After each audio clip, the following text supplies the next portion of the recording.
Gift নিয়ে না আমি কারো দাসী হয়ে থাকতে পারবো না, very sorry to say. Gift পাইতে হলে তো তার সাথে আমার এক্সট্রা টাইম স্পেন্ড করতে হবে, so I don't have enough time to spend with them.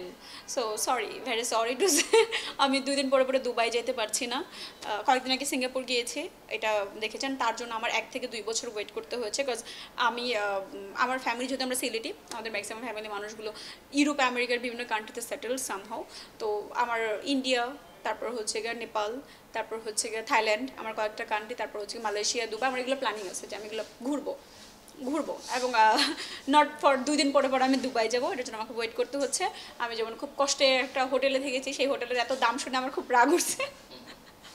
তো যাই হোক, মানে আমি নিজের লাইফটাকে স্টেপ বাই স্টেপ ঘুরাচ্ছি, করছি। সো আমাকে কেউ গিফট দেয় না, বাট গিফট নিয়ে না আমি কারোর দাসী হয়ে থাকতে পারবো না, ভেরি সরি টু সে।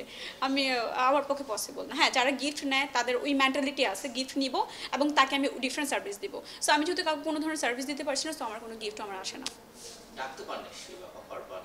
ওই যে বললাম না, সবাইকে সব কিছু বলা যায় না, বলতে হইলে চিন্তা করে বলে। তবে হ্যাঁ, আমি জানি না, আমি এখনো ওই রকম ফেমাস হই নাই। সামহাও 2টা কাজ আই থিঙ্ক করতে হয়। আপনি যদি ফেমাস না হন, তাহলে ওই কি বলে, ওই যে মানুষগুলো থাকে যারা অফার দিবে, তাদের সাথে মিশতে হবে। না হলে আপনাকে ফেমাস হইতে হবে যখন আপনাকে অফার এমনি আসবে।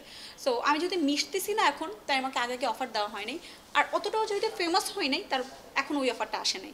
সো দেখা যাক, ইন ফিউচার যদি ফেমাস হই, আই থিঙ্ক আসতেও পারে।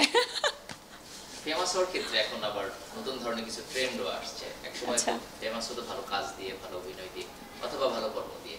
এখন ফেমাস হওয়ার আরো কিছু সিস্টেম আছে, যেটা কাজ না করেও ভালো ফেমাস হওয়া যায়, কিছু না করেও আলোচনা। আপনি যদি কাজ না করে একজন লোককে, কাউকে দেখলে তাকে ফেমাস করতে, মানে তার প্রতি ইন্টারেস্ট কাজ করে, এটার তো আসলে একা কাউকে দোষ দেওয়া যাবে না। এই জেনারেশনটাকে দোষ দিতে হবে, যারা কিনা পড়াশোনায় আগ্রহী না প্রথমত। দ্বিতীয়ত হচ্ছে গিয়া তারা আসলে নিজের যে দক্ষতা, নিজের যে ক্যালিবারিটি, সেগুলোকে ডেভেলপ করতে চায় না। তারা মনে করে সামহাও ভংচং কিছু একটা করি। ভংচং লাইক হচ্ছে গিয়ে কি বলে, মানে আমি তো দেখি এগুলো, মানে কি বলবো, এগুলো স্কিপ করে আর কতটুকু স্কিপ করা যায় সারাক্ষণই। আজকে মর্নিংয়ে যেমন একটা নিউজ দেখতেছিল, জুনিয়র সাকিব আর সামথিং। মাই গড, সরি।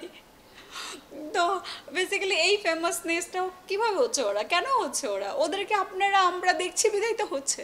তো দোষ আমি কাকে দিব বলেন? আপনি তো আমার কাজটা দেখছেন না।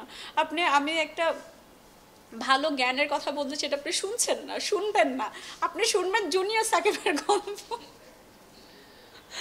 তো এই দোষ আমি কাকে দিব? আমি বলবো কি যে এটা আমাদের সময়ের দোষ, আমাদের দোষ, আমাদের সবার দোষ।